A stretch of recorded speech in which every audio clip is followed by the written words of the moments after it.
I will not discriminate. I will not burn down a forest. I will not kill a dolphin. I will not pollute. I will not experiment on animals. I care. In the business climate of today, many new models of management are emerging as we look at current business models. As countries aspire to move towards a first world society, can companies today solely depend on profit-driven goals to retain their competitive edge? As we will see in the clip, compassion is an important virtue that companies should try integrating into their business models to create a more cohesive work environment. In particular, we will focus on how organizations can be compassionate to its society, workers, and animals. First up, we take a look at how companies can show compassion to their workers. Today I'm here with Mdm Chu and her son Wen Jun to talk about how their company has shown compassion towards them and their family. First of all, did you feel that your company showed sufficient compassion towards their employees? Okay, I think our organization we have these flexi working hours to allow working mothers who can choose to work from full-time to change to part-times. And also we have this childcare leave for mothers, which is for 1 kid you have 6 days working childcare leave, and then 2 kids you have 10 days working leave, and 3rd kids and above you have 15 days childcare leave. I benefited a lot is from our organization childcare program for my son, who is Wen Jun. He was my 3rd child today at the time. Yeah. On hindsight, how have you gained from the childcare service? When I enrolled into the childcare service, I was around 2 to 4 years old then.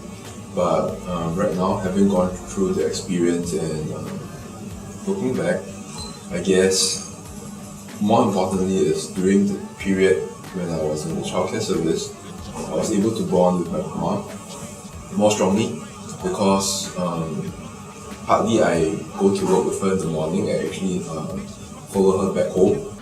Do you think compassion towards employees is important for a corporation, and in what way? Yeah, definitely, because that will help to retain staff. And then besides pay, I think the most important people start looking forward is good benefits and also work-life balance in their organization. Next, we look at how organizations stand to benefit by showing compassion to the environment. How do you think companies can benefit by being compassionate and sensitive to the environment? Let's go find out. Help them in a way allocate the funds more properly and efficiently, because when you be sensitive to something, you'll be more aware of how whatever you do will affect it. I think they can improve their reputation, and therefore when people look at the company and the government have good impression on that company, they tend to get better contract or business. The reputation of the company will increase, and then this will cause the customer and the stakeholders to stay involved with the company. I think the suppliers also will have a better relationship with the company. Increasing efficiency in their manufacturing processes. They can also reduce overhead costs. We now turn our attention to Resorts World Sentosa and discuss if it is showing any compassion to animals by its decision to bring in 25 ball dolphins. We speak to Executive Director Louis Ng of the Animal Consents Research and Education Society, also known as ACRES, to find out more. The whole issue of keeping dolphins in captivity, which other countries have phased out already. When you take something that roams such a large distance in the wild and all of a sudden confine them in a small space, ultimately it's going to be a breach of their welfare. And it's not just ACRES now saying this, it's other countries like Costa Rica and Chile who have banned the keeping of dolphins in captivity. And despite all the negative feedback that Resorts World has received, why do you think they are still persisting in this plan to bring in the wild dolphins?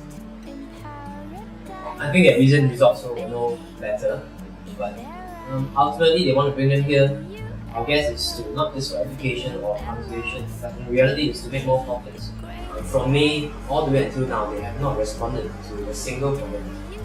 And I think that shows you where they stand in terms of engaging the public. I think if we put it back into dollars and cents for Resorts World, at this point now 670,000 people have joined us in this campaign to urge them to release the dolphins.